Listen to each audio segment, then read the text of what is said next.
மாற்றிட வேண்டும், விதிதான் மாறாது.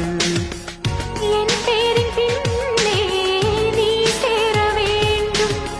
கடல் கொண்ட கங்கை நிறம் மாற வேண்டும். என்னை மாற்றிவிடு, இதழூற்றிக் கொடு.